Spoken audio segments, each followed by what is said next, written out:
The most thrilling, spine-tingling series ever. From the pages of R.L. Stine's best-selling books, And the screams go on forever and ever. We now return to Goosebumps.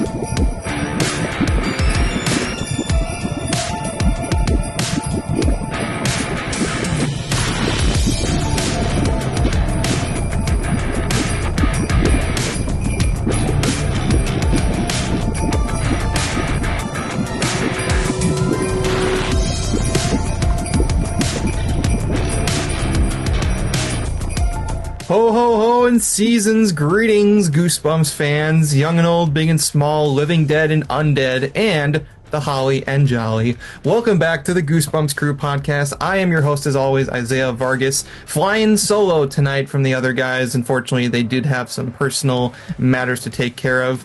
But we're here with a whole other group of Goosebumps fans, and we'll get to that in just a second. But first off, I want to wish you all a very Merry Christmas, Happy Holidays, and thank you very much for joining us on this very special edition of the Goosebumps Crew Podcast. And we got a real great treat in store for you guys tonight, so stay tuned.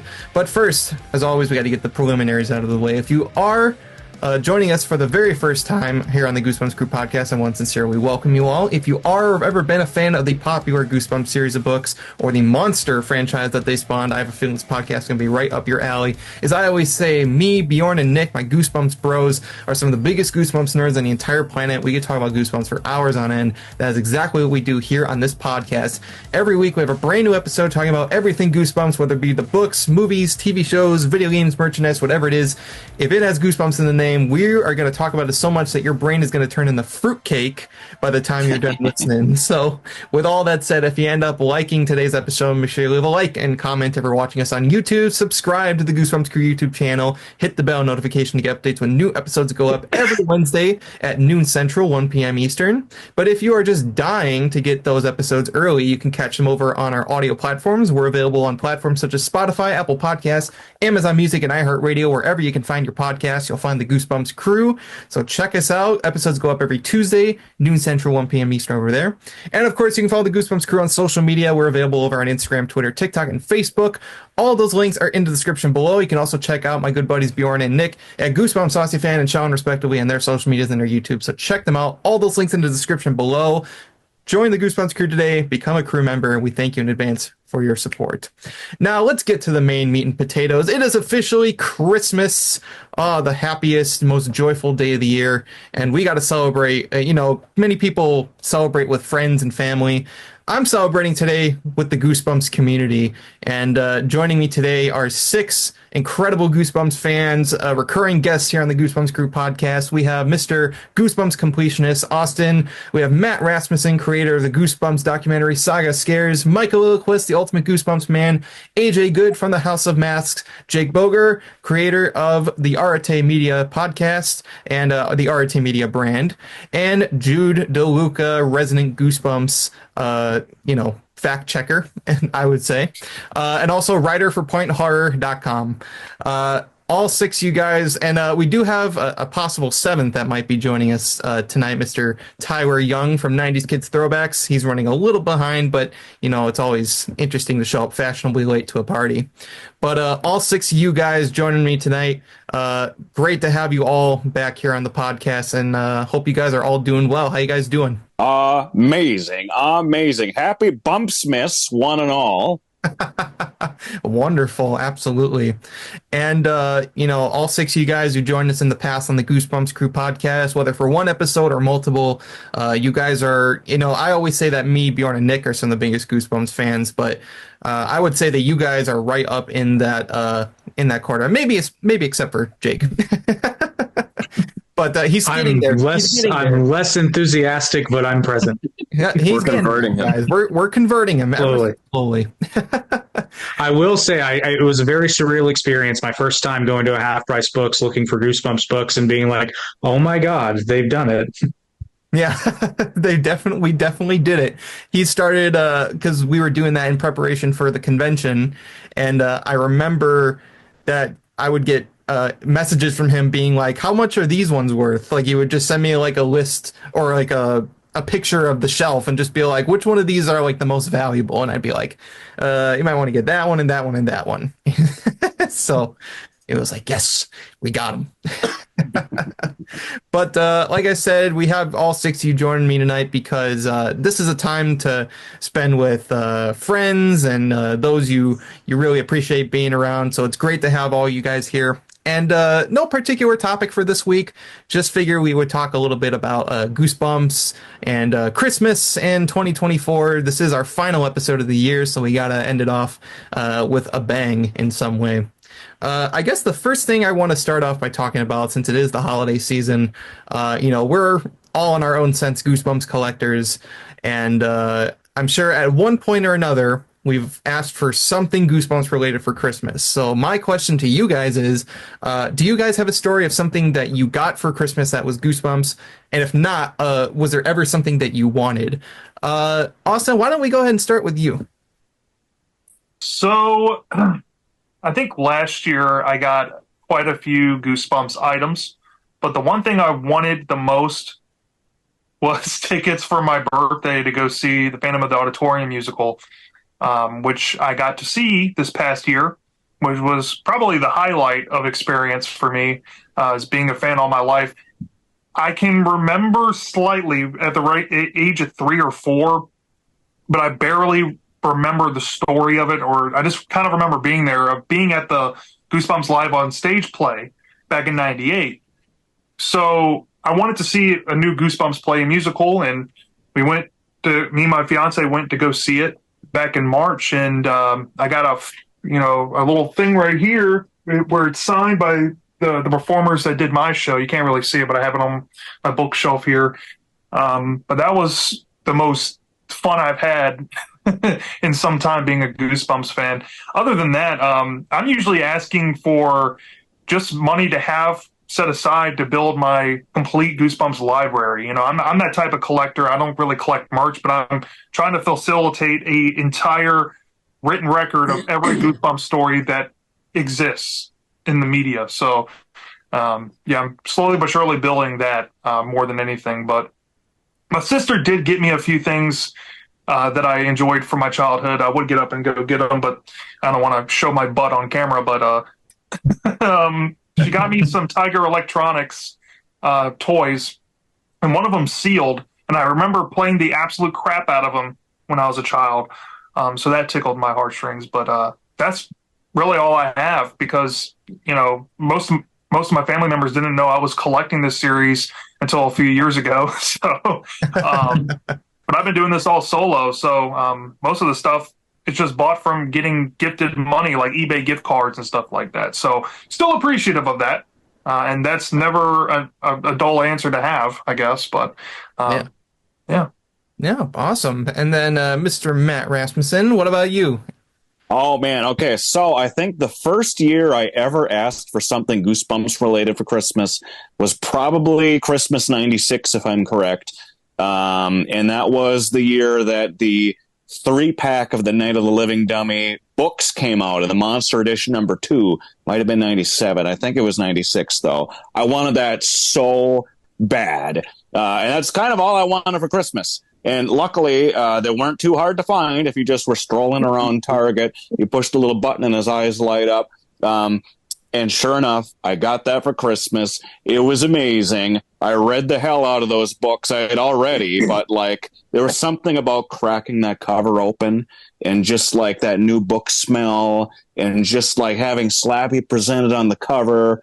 It was amazing. And then to boot, not only did I get that, I also got one of those 5 or 6 foot tall glow in the dark skeletons. Everything glue in the dark in the 90s, right? Yeah. And the parents didn't know it at the time, but that was one of the best Christmas gifts ever as well, because I hung that up and I dressed him up to look like Curly.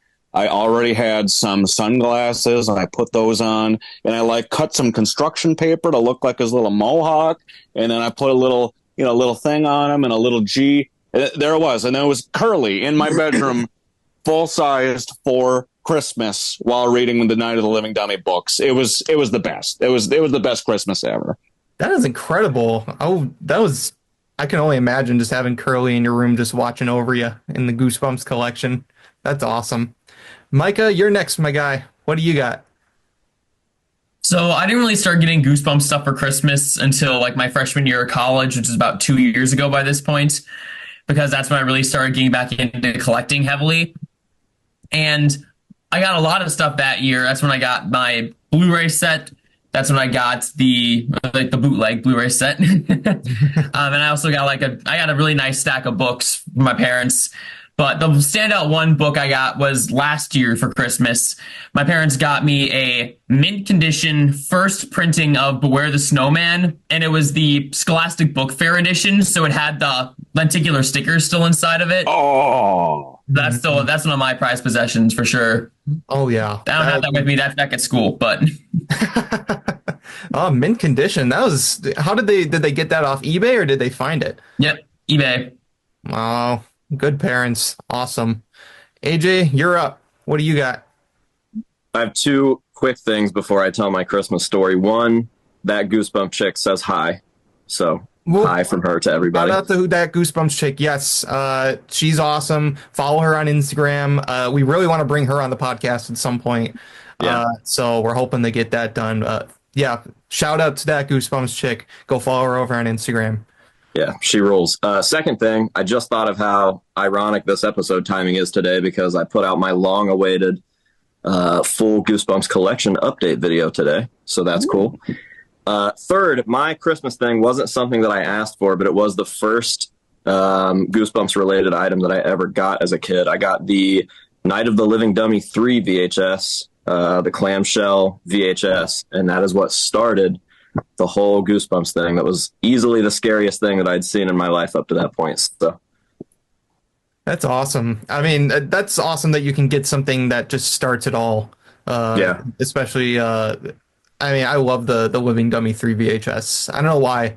Something about that VHS in particular. I think it's because it's purple. Yeah, it's purple. The artwork is perfect. I still think that TV Slappy is the best Slappy. And there's just like weird scenes that are still too scary, I think, for kids to watch. Like for some reason, the dummy that was shoved into the water jug still freaks me out. Mm-hmm. Yeah, it's just kind of curled up in there. Yeah, it's so weird.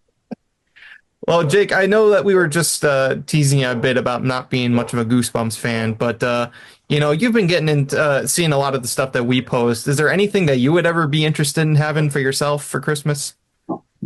I'll be honest, and this makes me sound like a lot nicer person than I don't want to like blow smoke up your ass, but I don't like. And when I was younger, I was into the Goosebumps books and I watched the show, so it's not to say I'm unfamiliar with it.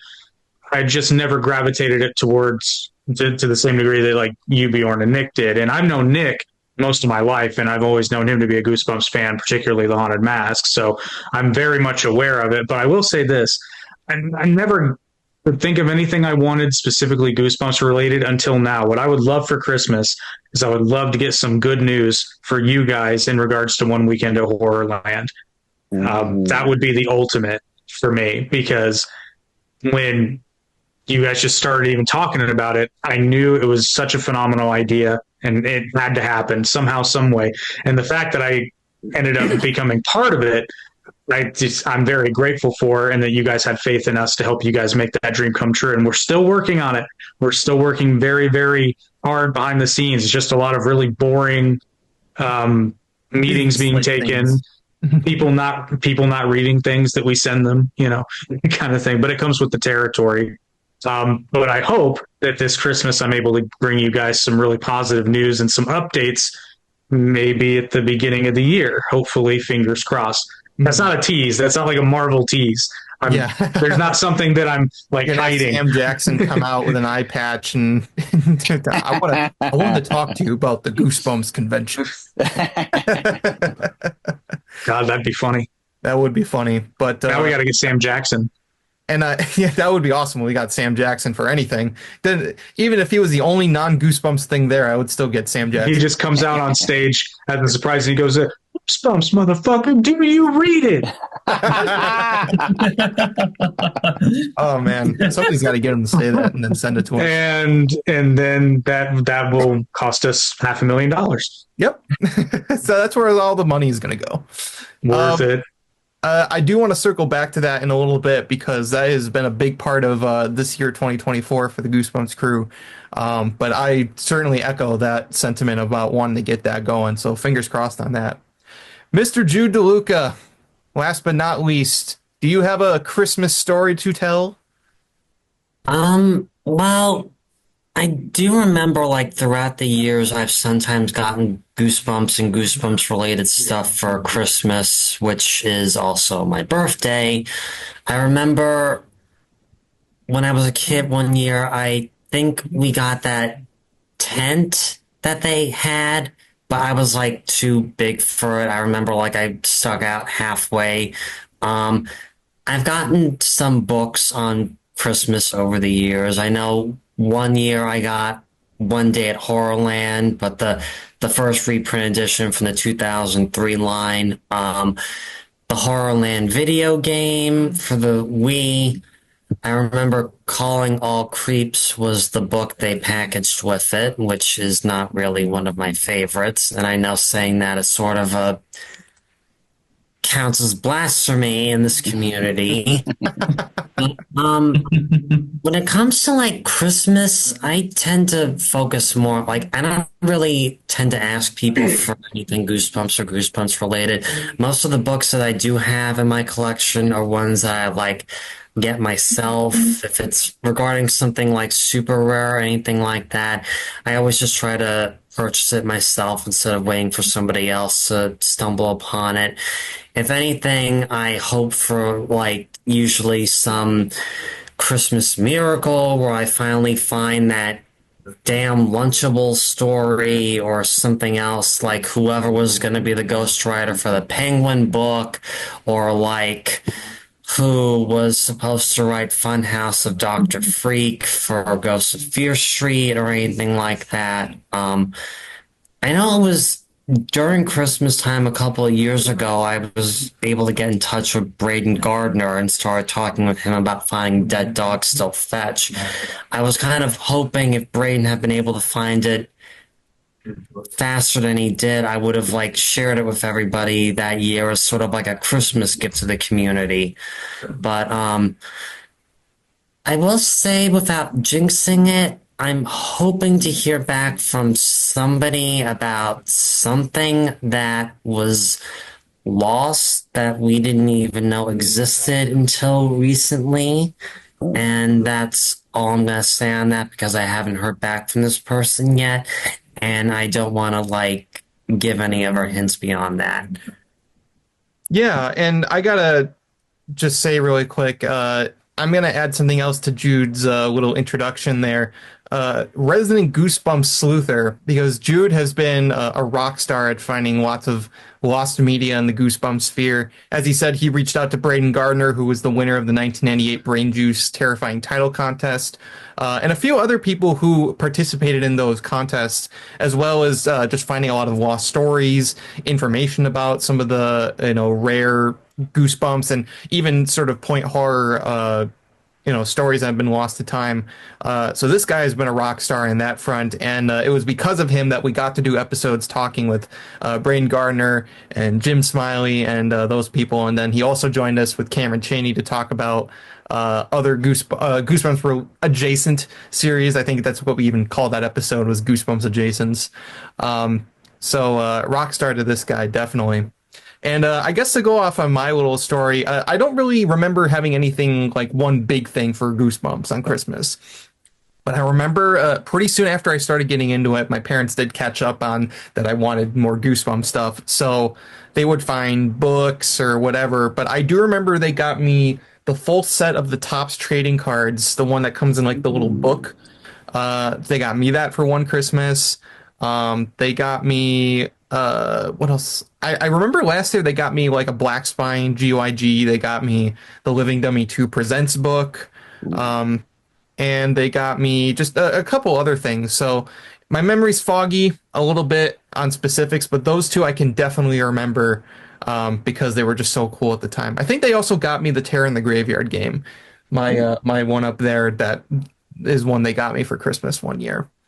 But my next question, so of course this is our last episode of 2024, and 2024 has been not even just in terms of Goosebumps, it's been quite a year. It's been quite a very strange 365 days. And I guess my question to you guys, because Goosebumps has made quite a comeback in merchandise this year especially. There's been masks, there's been shirts, there's been new kinds of books, not mainline, all sorts of stuff. Funko Pops. I guess good place to start is there. What do you guys think of the line of Goosebumps Funko Pops that hit back in September, and do you guys hope to see more? Oh, 100% for me, because I'm a big Funko Pop collector. You can't really see it in my background, but I have a lot scattered throughout my room. And so I love Funko Pops, and I've been wanting Goosebumps Pops ever since I started collecting back in like probably 6th or 7th grade, I think is when I started collecting. And so the fact that we finally do have them, I'm still working on getting them. I have Bad Hair Day, Slappy, and the Haunted Mask, which I recently just got when I got back for Christmas from my parents. That was really cool to get that one. But, so I'm still waiting on the other two. But I would really love to see some more in the future, because there's just so many different things they could do. You got so many other iconic ones they could include, like, the Executioner, Cuddles, the Creeps. There's just so many different possibilities that Funko could make with these pops, and even branch on into other products that they do, like the mystery minis and the soda figures and things like that. There's just so many possibilities that Funko could do with this IP that they really should embrace, because they did a great job with these pops, and just all the love and care they put into that line just really shows that they wanted to do something that made the fans happy. Mm-hmm. I hope they do the Invisible Boy and just sell a box of air. That'd be great. Or just like a stand with nothing on it. Yeah. I don't collect pops. I don't really like pops, but I like the fact that Goosebumps is mainstream enough again to have gotten the attention of Funko to do those, if that makes sense. Mm-hmm. Yeah, I was just going to say what you were talking about with the Invisible. The sad, well, it's not sad. The brilliant thing is, because I'm not a Funko Pop collector either, but I respect the hell out of them, because it's like, obviously they're big and there's a reason. And when people talk about how, occasionally we hear somebody say something to the effect of like, well, people don't really collect things anymore. And I always just bring up Funko Pops, because I'm like, this is a relatively new phenomenon. Like, I know it's more than a few years old, but I mean, in the scheme of collectors, it's relatively new. And the thing of it is, they could do that. They could just make an empty box, label it the Invisible Boy, and they would sell it. I would 100% buy it. But that's the thing, is like, the collectors would be in on the gag, and they would gladly do it. So, I mean, kudos to Funko Pops. Like I said, I don't partake, mainly because I have neither the funds, the space, or the desire to collect all of them, because as a collector, I have an insatiable appetite to collect everything in said collection. And if I collected Funko Pops, it would bankrupt me. So, but respect the hell out of the company. I think what they did was brilliant, and kudos to them. But yeah, I absolutely think they could do that, and they should do that. Yeah, definitely. I agree with you there, Dr. Fantastic. Like, absolutely. If I started trying to collect every Funko Pop I want, that's all my house would be, and I would go bankrupt. And that's kind of why I don't collect Funko Pops. But I do love the look of this design from these Goosebumps characters.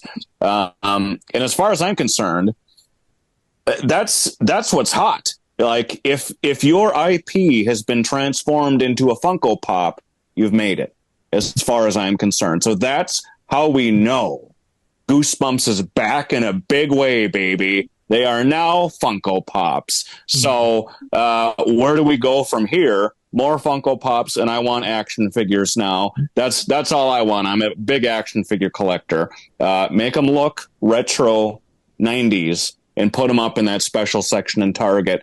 I would buy those. Make them like NECA. Hell, make them NECA. Yeah. Get the license. Yeah, that's what I want. And then like every, like how they do with those movie posters, just make the front the actual book cover. You open it up, all the accessories you could want, haunted mask, what have you, endless figures. That is what I want. That would get me excited as a collector. And I would not mind going bankrupt buying all the NECA Goosebumps toys.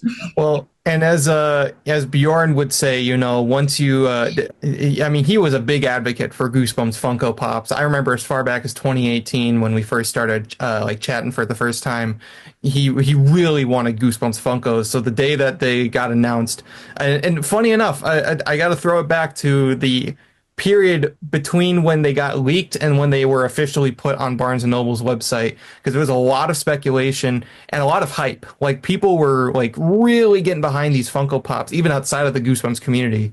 But there was also a lot of speculation. People were like, this almost looks like AI. Like, they were like, that must be an AI picture. It's not real. But then they came out and we were like, nope, they're real. And to the point of action figures, transitioning over to Trick or Treat Studios, who's also been a big proprietor of Goosebumps merch this year, or, I guess this year and next, considering, I guess, the action figures. So there are action figures coming out from Trick or Treat Studios. They have been delayed, unfortunately, at this time to March of next year, which is an awful long time. I just want the figurines, man. I just want them. Because you got the Mud Monster, you got Slappy, Haunted Mask, you got the Scarecrow, and the Mummy. And then also they come with a piece of Curly, so you basically get 6 if you buy all 5. Very excited for those. They look amazing. And they also come with a little stand of the book right behind them. But those won't be coming out till March, unfortunately. But there is one thing we can comment on, and AJ, this is more your speed. That is the new set of masks that came out very, very recently. They shipped out in November. The masks are incredible. If you guys haven't ordered yours already, those will make good Christmas presents for a Goosebumps fan, if you know them, and you watching at home or listening. So definitely look into those. But those masks are incredible. AJ, since you are a mask proprietor yourself, what do you think of the new line of masks that came out this year? I think that they are absolutely perfect in every conceivable way. They look great. They're fathead friendly. They're made out of vinyl, so they won't rot, and people with latex allergies can mess with them. And they just look so good. I have not seen some form of like 3D merchandise that captured the book cover art so well ever done. So I only have 3 out of the 5 so far. I still need the Mud Monster and Slappy, but the ones that I have here like blew me away, genuinely. Mm-hmm. I gotta say the Haunted Mask especially is the one that just, because that one is probably 1-to-1 with the original cover except for the eyes, but it's an incredible detail. Shouts out to Chris Zeffro and Sam First, who joined us in our 10th episode to talk about those masks. Hopefully we can get those guys back on the podcast sometime in the future, but check that one out if you haven't already. What do you guys hope to see from Trick or Treat Studios if they continue the Goosebumps line? They do have some other merch that came out alongside, some signs and stuff like that. But what do you guys hope to see personally? You know those toy VHS things that you can see at Spencer's Gifts or Spirit Halloween with like Halloween 2 and Carrie or whatever movie they pick? I would love to see retro Goosebumps VHS tapes, but the toy figurines, and get a whole line of like the R.L. Stine specials. I think, take my money. That would be on my shelf immediately. That would be sweet. Yeah. I know. Mm-hmm. Yeah. I'm surprised Spirit Halloween themselves aren't doing this and trying to get a pie of the license. They made the blanket this year, I think, the dummy-free blanket. That's all they did. And I'm like, that's a shame. Yeah. Yeah, I found that weird too because that's such a cool piece. I walked in and was like, whoa, this is here. And it was actually like a really nice item. Yeah, it's a very nice blanket. They have like great stuff at Spirit Halloween, and and it's weird because I don't even see much Goosebumps stuff in general there. Like the only mask I've ever seen is the Haunted Mask TV mask, and that was only this year that I saw it. So it's like, I don't know. I wish that Spirit Halloween would just grab onto that. But also, as we've heard many a times, Scholastic is very stingy when it comes to licensing out their properties. Goosebumps, especially because of how popular it is. But every person we've talked to who's done licensing with them has just been like, it has been a pain in the ass to work with them, because they can just be like, they want things done a certain way. Trick or Treat Studios, staying on topic, is they were saying that for a while it was because they wanted stuff related to the upcoming TV show, the Disney Plus one, so they couldn't do any more from the 90s series. And then they started going, well, can we do the books? And they're like, all right. But and I'm willing. I think it needs for Spirit. I think there needs to be, hopefully, all of this momentum is like a snowball effect, and in the next couple of years, we might see, like, they show so much love for like the resurgence of Beetlejuice.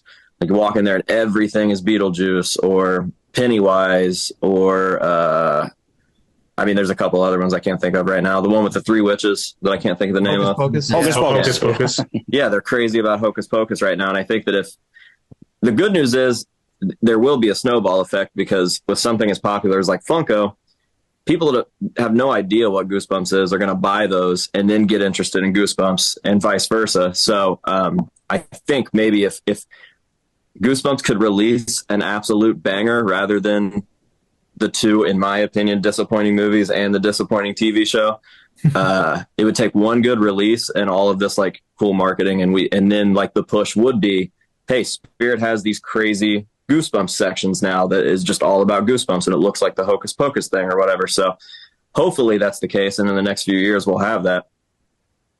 Why can't they just do a cartoon? Like, I don't understand why it's taken, why no one seems interested in doing it. It would be perfect for the animated format. It was perfect in like the 90s with some of the shows they had out back then.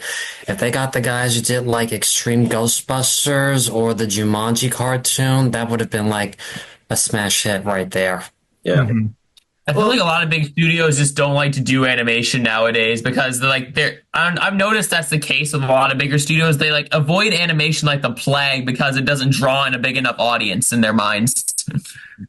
Yeah, and usually which I just finished and it was fucking fantastic. Like, animation can be big. It can be really big. So it's like, I don't know. I don't want to. We did a whole episode already on the TV series recently, so I don't want to get into my personal thoughts. But it's like, there are ways to do a Goosebumps TV show. I don't think they're really going with the way that they should right now. But I mean, that's just me.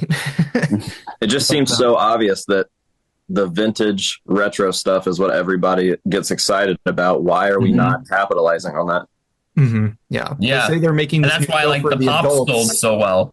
Yeah, like the big Goosebumps adults who grew up with this, but it's like, it's clearly not. It's trying to appeal to, the sort of audience that watches stuff like Riverdale, like stuff like that. It really is like that, guys. I'm sorry, but at least season 1, we don't know how season 2 is going to be. Season 1 is very Riverdale. Like, that is, it's wow. You only get one first impression, though. Think about how many people have tuned out completely because they were unimpressed by that first season. Yep. Now it's nominated for 9 Emmys, as I recently posted on social media. 9 different Emmys, and that's crazy. Like, best young adult show, mostly for cinematography and makeup and hairstyling. Which, again, all that stuff was fine, but it's the writing. The writing was I mean, the fact that one of the Emmys was like best writing in for a premiere episode. Yeah, which I mean, Say Cheese and Die was an okay episode, but like, I don't know. I wouldn't be complaining if it went to like Go Eat Worms or Living Dummy, but like, no. At least it wasn't Haunted Mask. Yeah. Or Night of the Living Dummy Part 2. Oh God, yeah. I can't tell which one I hate more. But don't want to get too off track though. More stuff that came out this year. We got board games. One of which was the Goosebumps Clue game that came out of nowhere. Yeah. Got found out because of us Goosebumps fans poking and prodding through Barnes and Noble and seeing all the new releases. But we got an official Clue Goosebumps game. That was really interesting. And then did the Goosebumps board game, the green outline, that came out last year, right? That wasn't this year. Yeah, that was last year. But like 2 Goosebumps board games in like the span of a year. I feel like they are starting that snowball effect of like, okay, let's make something Goosebumps for this and Goosebumps for that. Very interesting. And then, of course, there's been lots of shirts and hoodies. Austin, you are always keeping an eye out for the new Goosebumps apparel that's hitting retail stores. But then we also have Cavity Colors and their honestly fantastic line of Goosebumps shirts and hoodies and jackets. What do you guys think of the recent Goosebumps rise in merch popularity? I'm starting to see more non-Jacobus art being put on the merch, which I think is cool. Like seeing Dorman art on merch. Like you go to Journeys right now and get a Dummy 3 Dorman cover art hoodie. I think that's kind of cool. And, it's a little bit different in a shakeup to, the countless One Day at Horrorland shirts you always see or whatever. I think that's. I know you're wearing. Of course, you were saying, yeah. But I think it's cool to see that. And personally, if I had my wish, I hope that places like Cavity Colors or something will maybe go to Craig White and have him do original art for the shirts and commission stuff. I think that would be really cool to have the actual artists involved with making a new design, because that would actually make me want to go buy it more, because I know that I can only get that art on that shirt. I think that would be a cool step in the right direction if I had my one. Just today, Craig White put out a colored version of a commission he did recently for Jared, 90s Kids Library, and like I would pay to have that on a shirt. Like it's incredible, and these artists only get better over time. Like if their art was great back in the 90s, I can assure you that it's even better now. I mean, take a look at some of the stuff that Tim Jacobus has been putting out in the last few years. It's phenomenal, non-Goosebump stuff even. So his Magic the Gathering art he put out recently was incredible. So stuff like that, making original content or original art for shirts. They have an incredible team over at Cavity Colors doing all the shirts there, and like the ones like with Slappy and Curly and the Werewolf of Fever Swamp, and even stuff like Attack of the Jack-o'-lanterns for Halloween. Like those were really well done. So yeah, I think that art is by, I think his name is Devin Whitehead, I think is his name. But he actually he does a lot of the art for Scream Factory's like custom releases as well. So he has a very distinct style to his drawings, so it's very easy to spot out. But fantastic work going on over there at Cavity Colors. If there were any other Goosebumps merch, what would you guys want to see going into 2025? Is there any sort of like gimmicky novelty stuff that you'd like to see? Well, I know Jude brought up a cartoon. I guess we're going back to content. I don't really care for merch. I just want more content, either a sister series to House of Shivers, maybe like a comic, or bring back GYG or something. That's really what I want more than anything. We'll have another graphic novel coming out next year on Monster Blood. So the Goosebumps graphics line continues to go. That's another thing. We got the incredible Haunted Mask graphic novel that came out this year. That was fantastic. Great work by Maddie Gonzalez on the art for that one. What did you guys think of that book? Oh, I loved it. I thought it was great. Like I bought it, I think after for my birthday money, I think I got it. And I really think it's great. And I really hope that I think Maddie Gonzalez is continuing on with the Monster Blood one, isn't she? Or is it a different artist? But like, I hope she continues, because I really like her style. And while it's not necessarily that dark tone that some of the graphics books like, Scarecrow Walks at Midnight or Werewolf of Fever Swamp had, it fits very well with the tone of Goosebumps, that kind of scary / silly vibe to it, because it has, some of her art is very silly. And then there's some frames in that Haunted Mask panel that are genuinely scary. And I think she does a good job balancing that. And I would love to see her continue on and do books like Welcome to Dead House, Say Cheese and Die. You know, I would love to see so many other adaptations in this. And I hope the graphics line continues. Mm-hmm. Definitely. I loved the sequence she included in the graphic novel where we have like Carly Beth having to choose between her own face and the haunted mask, and when we get a look at her face is blank until she's ready to choose. I thought that was a great addition to it. Mm-hmm. Mm-hmm.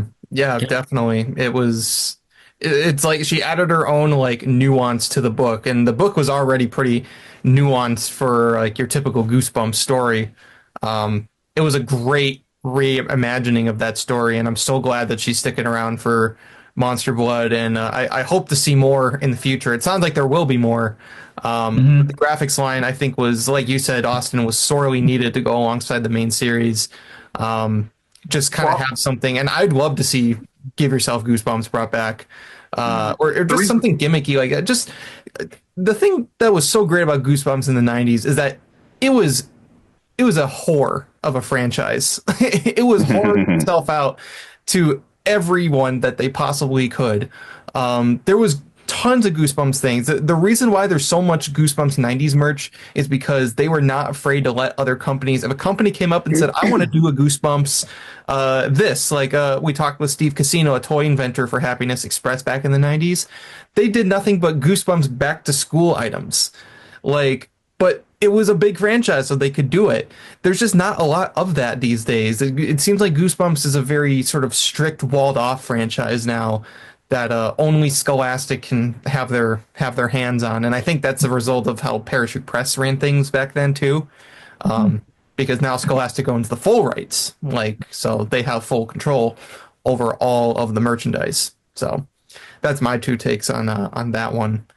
But I'd love to see more of that, just weird toys and staplers and tape dispensers. Like, come on, just get weird with it again. Yes, that's what I want. Just weird merchandise that doesn't make sense. Give us Goosebumps bike helmets again. You know, like just silly things that are like, why the hell is that on something that it just give me all of it. Just give me all of it. Just oodles and oodles of merch is what I want. I want to be able to walk into Target again and just the whole Halloween section is Goosebumps and the whole back to school section is Goosebumps. Like that's what we want. Mm-hmm. Yeah. I mean, I have two things that I've always thought about that have kind of bothered me. One is that I don't feel like the original TV show got its proper merchandising. Like, I don't think I've ever seen TV Slappy on a T-shirt. Maybe it's out there, but I don't think I've ever seen it. So, especially now, like if you go to Walmart, you'll see all sorts of like original 1978 Myers shirts, and they have images from the movies themselves or whatever. So I'd love to see some sort of like, I don't know, like nod to the TV show on merch. And another thing that I always wondered why it wasn't paid more attention to is like legacy anniversary releases. Like I loved Series 2000. I loved the whole rebranding and I loved the artwork and stuff. And I don't feel like there was like a 20-year re-release special, blah, blah, like all this stuff. I feel like that's such a missed opportunity for collectors. Mm-hmm. Definitely. I don't know. It just seems like we talked about that aforementioned Goosebumps Dark Age, and even though Goosebumps has come back, it just seemed like it wasn't exactly the same. They were a little less willing to. I don't know if it also was because of Harry Potter. So they're like, oh, why do we need to do this with any of our other franchises? We got Harry Potter. We put Harry Potter on everything. Put Harry Potter on bathroom doors for all we care. Yeah, look how that turned out. Yeah, I mean, you walk into a Barnes & Noble now, and they still have an entire shelf of just Harry Potter wands and books and scarves and all that junk. And meanwhile, Goosebumps is with the rest of the impoverished franchises. I've always had such resentment for Harry Potter. Like, I like Harry Potter, but I have this, like, unspoken, like, I just want to do this when I see the shit because it took away Goosebumps. Yes, Potter, fuck you. I fully agree. I will say to Daniel Radcliffe, come on, man, give me my goosebumps back. Yeah, it's like, hey, Daniel, if you act in the next Goosebumps TV series, we'll call it even. Yep. I was just going to say that sounds like something Daniel Radcliffe would do, honestly. I'd love to see it. He'd probably be all. Season 3 with Daniel Radcliffe. Maybe he plays a young R.L. Stein. Like, Oh, now we're that talking. would be interesting. Like, no disrespect to Jack Black, but he'd probably be a better fit for R.L. Stein than Jack Black was. Oh yeah. I mean, yeah, and I mean Daniel Radcliffe. If you look at his filmography post Harry Potter, he likes the weird and he likes the silly. So. It was Weird Al. I mean, he's got one movie. Yeah, he's got one movie where he has guns. Yeah, he's got guns for hands in one of them. Yeah, guns akimbo. Yep. And another thing I want to bring up is the Goosebumps coloring book that came out this year. That was an interesting release. Lots of representation, of course, of Tim Jacobus's art and Brandon Dorman's art. But also, like, it's the first time I think I've ever seen books like Werewolf Skin or I Live in Your Basement or Monster Blood 4 get any kind of representation in Goosebumps since their initial releases. So that was like, I was cracking open that book and seeing like Chicken in there, and I was like, yeah. the world is healing. Yeah, here's to hoping with those like that I Live in Your Basement, Werewolf Skin, Mouse Blood 4. Here's to hoping that those eventually get Retro Tin releases. I hope. Oh, I wish that would be Getting so a new cool. Retro Tin. Yep, it's coming out in summer of next year. There's going to be 5 new books, and I was so happy to hear because I thought they stopped them. I personally get them just for the tins themselves. I hate that they get mixed in now at half-price books with all the actual original books because they look the same. I know, but like I can tell. Yeah, 'cause, like I love the tins. I don't have any of them, but I hate the quality of the books inside because they're just flimsy. You get fingerprints all over the covers. Like, they're just really bad. The book quality. So the India reprints, basically. Yeah. So like these are essentially haven't been read yet, but they're very like, I don't know. They just feel a lot softer. They feel like you could definitely dent these if you sit on it wrong or something. And they don't even have the numbers on the spines or anything, so they look out of place on your shelf. Like if you just have those instead of the regulars. Yeah. Oh, that don't sit right with me. Agreed. Yeah. Now, but they're still good for newer audiences who don't have access to the original copy or don't have easy access to the original copies. It's a way for them to get the original covers still to read the books and stuff. When we talked with James Rolfe, he was talking about how he still had some of his original books, but he went out and bought, I think it was actually this tin. He went out and bought a tin so we can have a few more, and then he was able to talk about like Haunted Mask and Living Dummy and stuff like that. So they're definitely, it's like, if you're not hardcore collectors like we are scouting eBay every day of your life, sometimes it's a good way to just get those books just to say you have them. In a way. Now I have to talk about, of course, we had Goosebumps make its way onto streaming again very recently. It is now on Tubi after being essentially homeless for the last few years. Originally it was on Netflix. It still kind of is, but they only have like the special episodes, like Haunted Mask and Terror Tower. But the entire series is now up on Tubi. And they're also being uploaded slowly but surely to YouTube on the official Goosebumps YouTube channel now, which is very interesting to hear. But one thing I would love to see, we always bring this up, give us a goddamn box set. Please. Yes. Give us it's all we've ever wanted. Yes. Like there are so many shows getting complete series box sets on Blu-ray and 4K remastered. Like, goddamn, just do it already. Other countries have this already, so like, why don't we have this in the U.S.? Especially because some episodes never got released at all. Yeah. Cuckoo Clock of Doom has not gotten a release on tape or on DVD in the U.S. And then Werewolf Skin and Haunted Mask. Haunted Mask 1 is only available physically on VHS. There's never been a DVD of it in the state. So that's criminal. Yeah, it's wild. It is. And I just hope to see a full box set, especially because next year is the 30th anniversary of the 90s show. Premiered October 1995, so this year was the 29th anniversary. Next year is the 30th. So, that would be my one Christmas wish right there. Give us a full box set of the series, please. Throw the Goosebumps fans a bone. Maybe Disney will do it. I mean, they did it with Chip and Dale Rescue Rangers when that new movie came out for no reason. They were like, complete series on Blu-ray. Yay. Maybe they'll do that with this if season 2 is a big enough hit. I sure hope so. I hope season 2 is good. Definitely. Of course, we did our episode talking about our predictions. It looks like it's going to be a little more fun than season 1. Goosebumps season 2 will be. What do you guys think on your initial reactions? Oh, I think the trailer alone was 10 times better than the former season's trailer. I think it lays out the idea way better than the first one, and I think it's more captivating. And hearing that the characters are like named Dr. Brewer, I mean, come on. I mean, how does that not tickle your heartstrings compared to the first season? I'm like, holy crap, we got Dr. Brewer on screen. Count me in. Yeah. For me, it's like I'm still hyped because it definitely seems a lot better. It does still seem like we're probably going to get more loose adaptations of the books because, it seems like Stay Out of the Basement, Dr. Brewer's going to get, taken over by this plant entity instead of being cloned by it.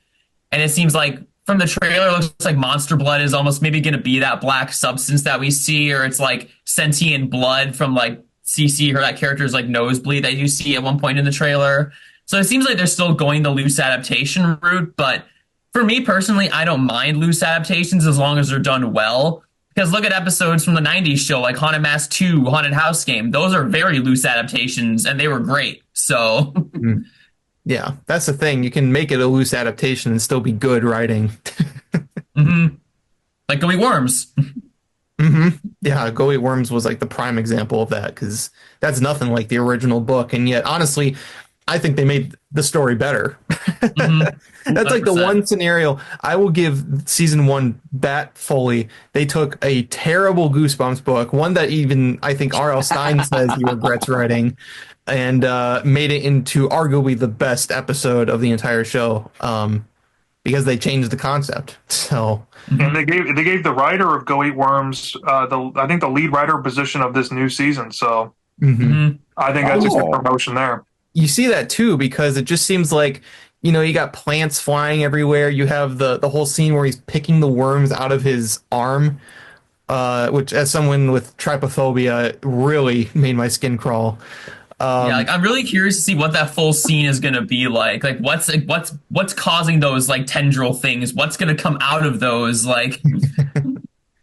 But I mean, it definitely seems a lot more interesting than season 1. I'm a lot more intrigued to see what happens, but I'm also going in cautiously optimistic because you never know. They could still muck it up. Right. And also, I remember watching, they released, at least parts of the actual Comic-Con panel that premiered when the trailer premiered on YouTube, and I saw that. And they said that one of the episodes is a found footage episode, which we already kind of knew. But I think they had the director of the Blair Witch Project to do the found footage episode. Oh, well then. Any more authentic than that? And even I think, Isaiah, you posted this on your Instagram story, but I saw too, in one of season 2's promotional materials for I think it was a photo op or something that they're doing. They did it as an homage to the 90s show theme with the new Goosebumps G floating across different scenes from the show new season. I was gonna say, if you guys haven't seen that over on the Goosebumps series Instagram, they posted a teaser for a photo op that's happening, and I swear it's basically just an homage to the 90s show with the G gliding past the whole city. And it's following people. It's flying over New York, I think. It's really, if that were the intro to the show, I would immediately be seated. It'd be a lot more interesting. Now I want to move on to something really quick. There are not many Goosebumps related commercials out there, and but I did want to do one video reaction, and this is to something that was part of a televised special back in 1997. For the, at the time, newly opened Goosebumps Horrorland Fright Show at Disney MGM Studios in Walt Disney World. So I just want to share this video really quick. It's one of the last surviving pieces of that endeavor. Stay tuned. Beauty and the Beast's Paige O'Hara and a Christmas celebration with the creepiest characters this side of Horrorland are coming your way.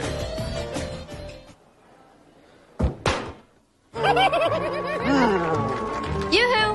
I'm here at the annual Goosebumps Fright Show Christmas party, and it's a weird one. No thanks, I'm allergic to monster blood.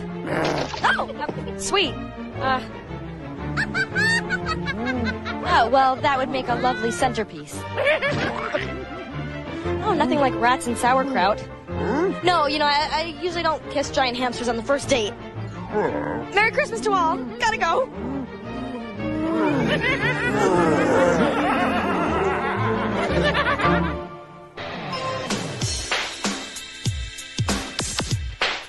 Hi, happy holidays, everybody. I'm R.L. Stein, and I'm here with some members of my special family. Slappy, Cuddles, the Executioner, and Prince Koru.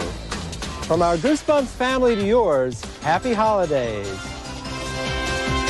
Oh my God! Wow! And yeah, I mean, taking a look at those costumes, like it's really really cool. And I remember we took a look at them in our episode with AJ on those awesome costumes. But I don't remember if we talked about it at all in that episode, but the Executioner is so cool and so underutilized. Mm-hmm. Yeah, he's really cool. Like that's like, I wish that's what it looked like in the actual episode adaptation. Yeah, like he looks scary. It makes me wonder if those costumes are in some Disney warehouse in Florida, just sitting in a box somewhere.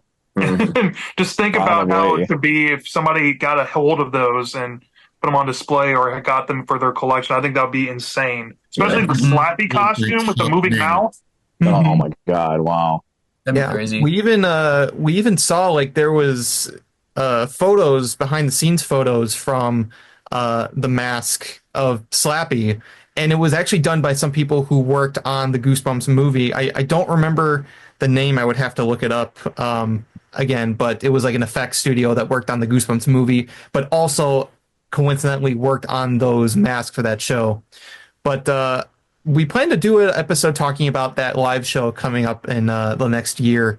But that's like one of the only surviving footage of that besides like footage of the actual show. So I felt like that would be a great thing to show. And it's Christmas related too. You know, they're having a whole big Christmas party with R.L. Stein in front of Horrorland.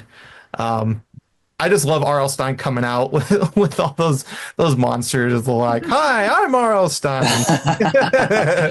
What a treat! And having Melissa Joan Hart there, that's like the most 90s thing I've ever seen. That was amazing. Oh, definitely. It was like to a Sabrina Goosebumps crossover in our lifetime, huh? That's the closest we're going to get to it. Oh, man, that's so cool. Listen, Melissa Joan Hart follows me on Instagram, and it's still the weirdest thing ever to me. Really? That's really interesting. Her son is a Slipknot fan, and I've helped her get some masks for like Halloween stuff. That's awesome. Yeah, super nice lady. Online, Mr. Tyler Young, 90s Kid Throwbacks. Hey, Tyler. Late to the party, I see. I am. A little bit. Ho, ho, ho. Sorry, guys. Hey, man. There you go. Happy to have you. We've been talking some Goosebumps Christmas, and yes, I guess to ask you, my friend, have you ever gotten something really awesome that was Goosebumps related for Christmas? You know, let's see. Let me go back in time here and think for a second. I wasn't for Christmas. Actually, you know what? No, it wasn't. It was for my birthday, but it was close to Christmas. Well, what'd you get? Do you guys remember the book set that came out with those werewolf slippers? Yes. Okay, they were brown. Remember? There was like, it took me forever to find them again, and I think one of you found them for me. But it was my dad got me them one year. I don't know where he got them, but I was super thrilled to have them. I wore the hell out of them, and obviously never saw them again after that. But yeah, that was probably one of the coolest Goosebumps like merch I had gotten. So yeah, that's awesome. Yeah. We were talking about sort of the rise in Goosebumps merch over the last year and all the different things that we've gotten. But now I want to talk about Goosebumps from the perspective of this here podcast. This is a time to reflect and really be thankful for sort of the things that you get to do in life. And I just got to say, with all you guys here, 2024 has been awesome because we've gotten to grow the Goosebumps crew, both in terms of members and just the podcast in general. We started this podcast back in November of 2023. We got about 3 or 4 episodes in before we went into 2024. And one of the first things that we did was join Arete Media. Thanks to Jake, he was super welcoming to us, and we came in with guns a-blazing.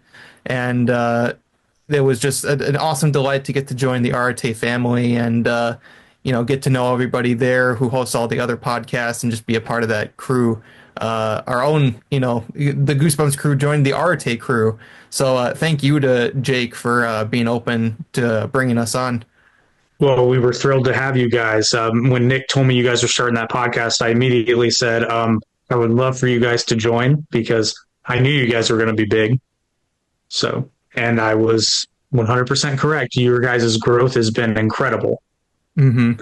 And we not to mention the star power that you've gotten over the past year. Like, I was going to say, the one thing we love to do on this podcast is that we've gotten to, one thing I just want to say is that I hope that with our podcast, we give exponentially to the Goosebumps community of fans. I always say that me, Bjorn, and Nick are the Goosebumps crew, but really the Goosebumps crew is everyone. The whole Goosebumps community is the Goosebumps crew. I've seen so many wonderful people who join this community, whether they grew up with the books or they've just joined recently, who just love this franchise and continue to share their collections and their love and things that they find. It's incredible, and I hope that we've been able to help contribute to that sphere. I remember Avery Jones was telling us that now most of the Goosebumps posts he sees on Instagram are from us, the Goosebumps crew, because we try to be outspoken as possible. And another thing I feel that we've done is bring all these wonderful interviews with people in the Goosebumps franchise to you guys in the Goosebumps community. But before I go ahead and give my acclimates to them, I want to once again thank all of you guys for being extended members of our Goosebumps crew. Austin and Micah, you guys have joined us so many times, and say from you, Tyler, you guys always hop on, or always happy to hop on to add to a topic. Jude, we did our episode on Goosebumps Adjacents. You have extensive knowledge in all sorts of, point horror series and novels like Shivers and Bone Chillers and stuff like that. So you are very experienced in that topic, and we'd love to have you back on for another one. Matt, getting to react to your documentary with you there and get some insight into the creation and just, geek out about all the different things that were talked about in that documentary were wonderful. And as I said, man, I hopefully we can make it so that we can make a big updated version with interviews and stuff like that in the future. I would gladly get behind a project like that. That would be the hope. That would be the plan. I'd like to have all of you involved as well. Absolutely, because we got to stick together. AJ, you joined us for the mask episode. As I've said, you are a scholar in masks and costumes, and I felt like that was a super fitting episode to bring you in for. And like I said, all you guys have been incredible. You guys have also helped to help us grow our channel and our podcast. Also, folks out there who I got to give a special shout out to Daniel Montgomery and Matthew Scott Montgomery. They were actually supposed to join us tonight. They weren't able to because of time. But those guys are super big Goosebumps fans. They host the Welcome to Deadcast podcast, and they were just a treat to bring on for our top 5 scariest episodes. And they've been really wanting to come back on. So if you guys are listening, first of all, happy holidays to you guys. And we're definitely going to bring you back on for more episodes down the line because you guys are super, super cool. 90s Kids Library, Nostalgia Goosebumps, Jared and Elvis, they joined us for an episode we did recently. They're super big Goosebumpers over on Instagram, and they're huge collectors, just like we are, so give them their acclimates right there. Give a shout out to all the different YouTubers we brought on, Cody Leach, James Rolfe, which was awesome. I mean, as a AVGN fan, getting to talk with James Rolfe was phenomenal. And I still get people that I talk to all the time, they're like, oh, I really like James Rolfe. And I'm like, we did an interview with him. Who are like, what? So that was awesome. Yeah, and then Aaron Lecor from Tell It Animated, that was a great episode. Check that one out if you haven't. Our evolution of Goosebumps characters, that was a really fun one. And then cover artists, Tim Jacobus, Craig White. I mean, those guys, Craig White definitely has embraced Goosebumps. I'm sure you guys will agree with me, has embraced Goosebumps ever since he came on the show. He's been doing commissions, he's been posting Goosebumps art. And as I said very recently, he's been getting back into, he did his very first full Goosebumps art in years. Not officially, but, he did an official full art very recently. And then I got to give shout out to the cast and crew from the 90s show that we brought on. Alan Doucette and Matt DeWild, Ron Stefanik, director Ron Oliver, who actually, not only was he super fun to talk to, but he got us actually this close to possibly getting Ryan Gosling on. At the very least, he got us in contact with his agent, who said he's not doing any fan podcasts right now. We'll get him. We'll just wait for him to stop being so damn successful. Get a little bit more desperate. Same thing with Jack Black. Jack Black, we got very close, and then they were like, "No, sorry, not at the moment." So we'll get them at some point. We just got to get bigger. It's just crazy because I think that if there was no manager involved, these people would be like, "Hell yeah, that sounds cool." Yeah, it just doesn't make it to them. Yeah. I mean, Ryan Gosling is super fond of his time on Goosebumps. When he was doing press for Fall Guy, he did an interview talking about the episode, and he also signed a fan's "Say Cheese and Die" poster. Like, he was I remember that episode. That was so fun. That's awesome. I feel like if we weren't blocked by these managers and these agents, I definitely think so. Special shout out to Danny Abash, John McClay on our episode on the Goosebumps musical. That was a lot of fun. We actually got contacted by a theater in New York who wants to possibly do an interview because they did their own interpretation of that musical. Hopefully we can get that going. Jen Vaughn, who did Download and Die, she was awesome. Samuel Wire, who did Goosebumps Alive, the show in London. God, who else? Avery Jones came on 2 times. One time he brought Slappy with him. That was super, super fun. Oh, man, I hope I'm not forgetting anybody. Definitely got to talk about the actors. Cal Dodd, Scott Wickware, Ian Clark, Catherine Long, Catherine Short, Amos Crawley, Charlotte Sullivan. God, who else? Eugene Lipinski. Like, all these people who came on the show. Our next episode next week is going to be with Colin Fox from The Haunted Mask. Like, that's going to be so much fun. I can go on and on and on, but we've had so many wonderful guests join us. And we've gotten to bring that back to you guys. Some of these are the first interviews they've ever done talking about Goosebumps. And we got many more for you guys coming in the future. We're still working and confirming, but there's a possibility we'll have an interview with Mark Nagata, another Goosebumps cover artist coming out. Maddie Gonzalez, who we were just talking about, is doing the recent line of Goosebumps graphics, has said she's interested to come on. Robert Ball, the very current Goosebumps cover artist for House of Shivers, has expressed interest. So there's lots of other people.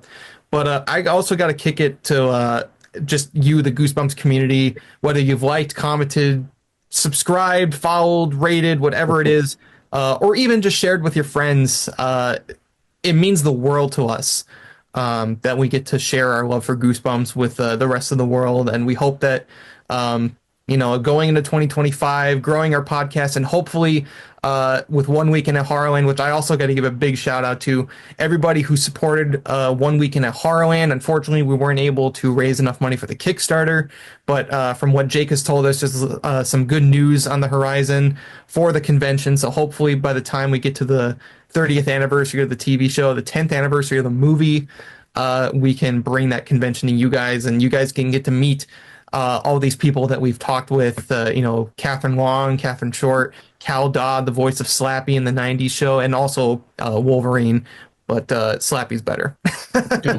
Well, and one quick note about those that supported the Kickstarter.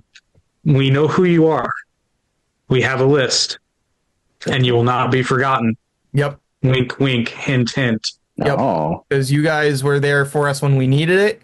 And even though it didn't work out, we are going to honor your guys' commitment in some way. So stay tuned. We're going to be bringing you guys lots and lots of information on that once it becomes available. I want to kick it back to you guys now. I don't want to make it so you guys are blowing smoke up my ass. I don't mean for this. What is the greatest thing about me? I know. No, I want to know, who do you, what do you guys think was like the best person that we had here on the podcast this year? Like, who is your favorite person we got to talk to? Tyler. That's so, what were you going to say? He's my dog. Yep, Tyler. The episode we done on the internet, the website, Goosebumps website, that was so much fun. That was, man, that took me back. I'm not going to lie. That one, I mean, I had vivid memories of just seeing those screenshots, like as a kid. Like that was pretty dope. I'm not going to lie. I was really impressed we were able to go through all that stuff. Mm-hmm. And I know I asked the question, but actually really quick, we got to do Catherine Long, Catherine Short, and Amos Crawley all in one episode. If it weren't for Catherine Long's first episode being our no doubt biggest one, 10,000 views so far. What do you guys think of just the fact that, all these actors have come out of the woodwork to talk about Goosebumps? Like, it's just very surreal to see this stuff happening, especially like back when I was more of a full-time member of this podcast. It was such a surreal experience, being able to talk to all these people that just, made my childhood. I know for you guys, obviously, who do this every day, it's another awesome experience for you all.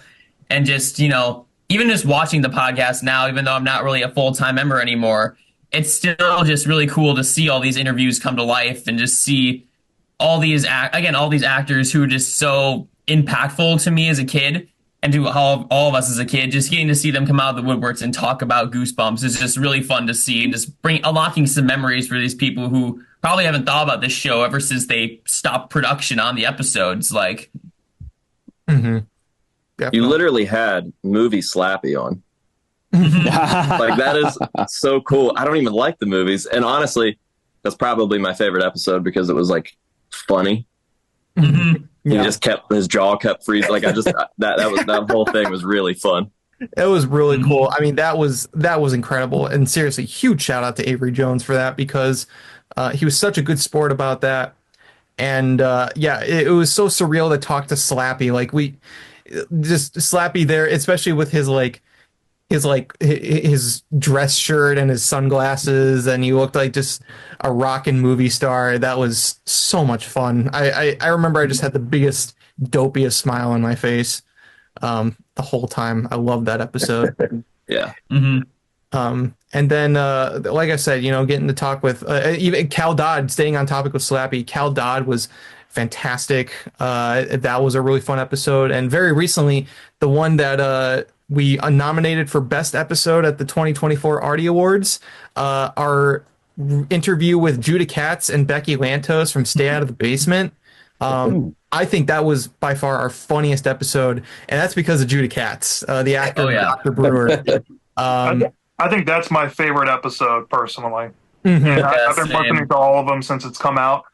And to me, that podcast episode really exemplifies why I love this podcast and listening to you guys interview these actors and creators, because it humanizes them. We grew up just watching them in roles, right? You get to actually see them as people, and that breaks that fourth wall and gets us insight into how they were thinking. Because there's no real interviews on a DVD box set like we brought up earlier. There's no making of or anything on video record. So having this is very important in archival history for Goosebumps fans. And I think that what you guys are doing is much needed and needed to be done years ago, but better late than never.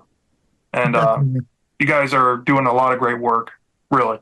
Yeah, I think to add on to that, I think what's really cool is through some of the interviews that I've seen, it's you're seeing that a lot of these actors, you know, it was a big prime time for them, you know, as kids or whatever. And I think not only that, but you see that they're fans too.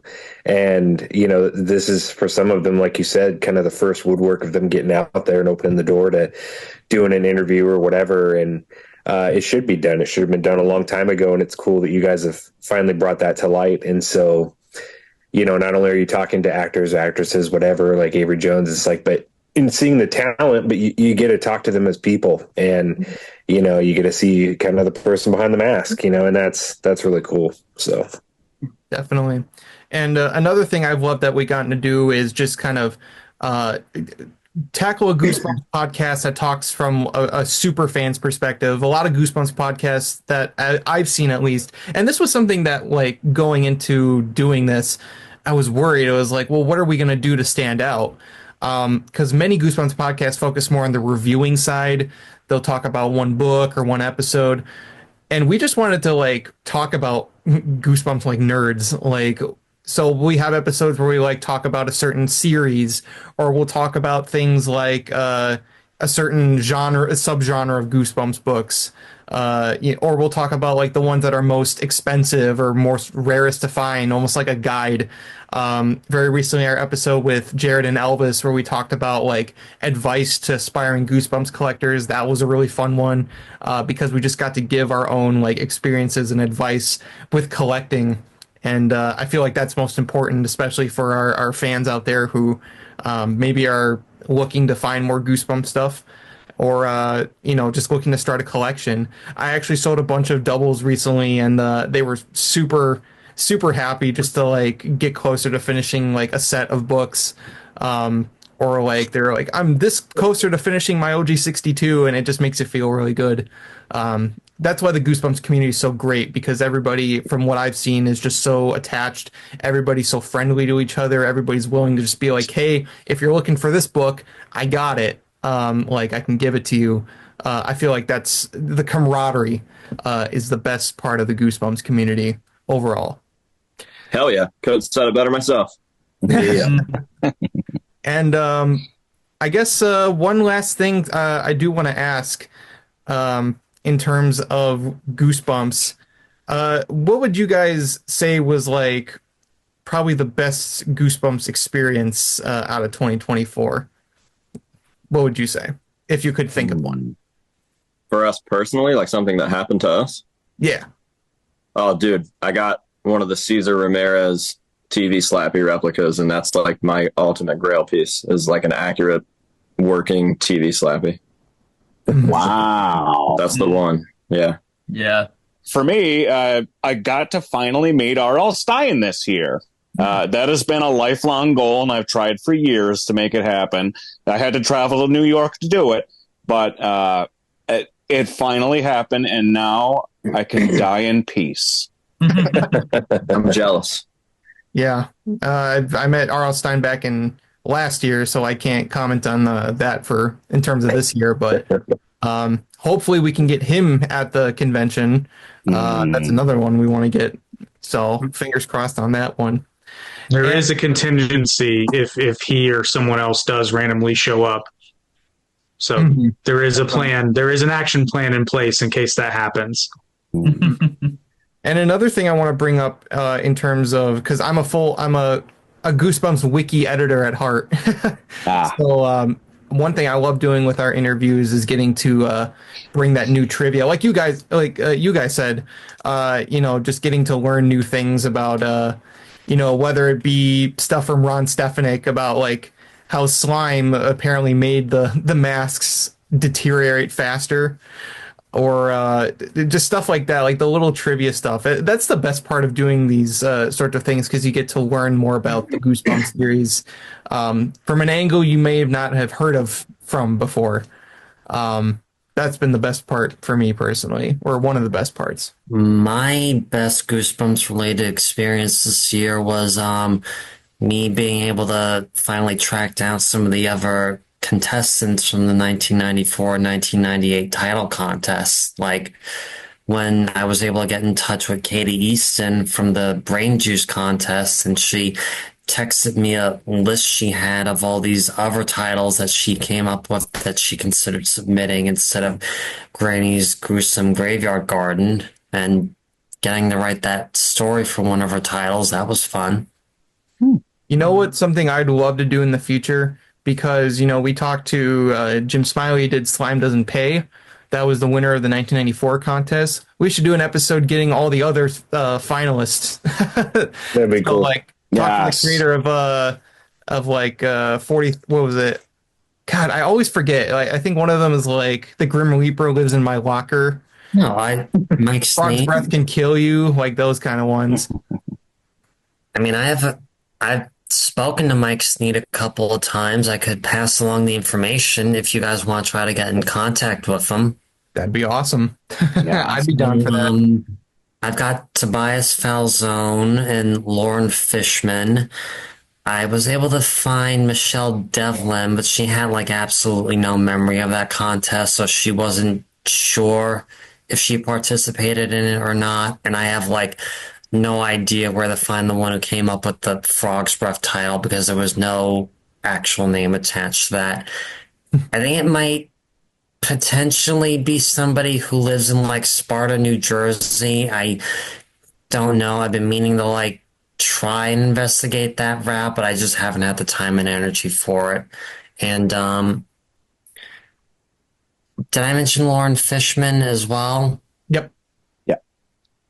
So if you guys want, I could try to pass along the info to them. Like a couple of them I've only like texted via phone. So be a cool episode just fully dedicated to that series. Yeah, that'd be awesome. I'd love to talk more about just sort of the more unknown parts of the Goosebumps franchise. I mean, even getting to talk about like those contests, like lost Goosebumps books, like that was really fun, because that was info that not a lot of people knew. I even got people who were being like, I had no idea that they had like these contests back in the 90s. I'm like, yeah, man, Goosebumps had everything. Everything was Goosebumps. One thing I want to say before we close things off is, once again, all you guys have really been a part of our extended Goosebumps family. And I guess my last question is, just besides Goosebumps, any plans to end off the new year, or just kind of hanging out with family? Yeah, pretty much with me. Just doing a bunch of Christmas celebrations, just relaxing while preparing for the new semester. Yeah. You guys not much really. Eat lots of not food much other for than Christmas celebrations, really. Probably spend some time with some friends back home, things like that. I'm waiting for my Oregon Ducks to win the national championship, so they just might. I'm just, I'm a season ticket holder, so just waiting for that. But no, same thing. I got 4 kids, so we just dropped $1,000, unfortunately, on Christmas presents. So I'm broke as a joke. So we're done. But at the same time, it's holidays are always tough sometimes too. It's been a rough year in death on this side of the screen. So I'm hoping everyone, one of you guys next year, has a really good positive year. I feel like 2024 was a little rough for a lot of people. So, yeah. Well, here's to a great 2025, both in terms of Goosebumps and life. You never know the start of the new year, you never know where life's going to lead you. So it can only go up. But Truth. Any last words you guys want to give to the listeners and viewers out there on this fine holiday season? You guys are the ones that make this happen. Sorry to cut you off. No, you're keep good. tuning in. Keep watching. There's so much more to come. Like, you guys have just barely scratched the surface on, like, what amazing things you're capable of on this podcast. Like, you guys are doing God's work on this podcast. And it shows. And if you look at the numbers, it shows. Yeah. So I'm really proud. Really proud of you guys, man. You guys have put a lot of effort into this, more so than I ever could imagine, and I'm just really proud of you guys. I see it week in and week out, not only on your posts but your podcasts. Inviting us on, the communication, everything. Like, It's awesome.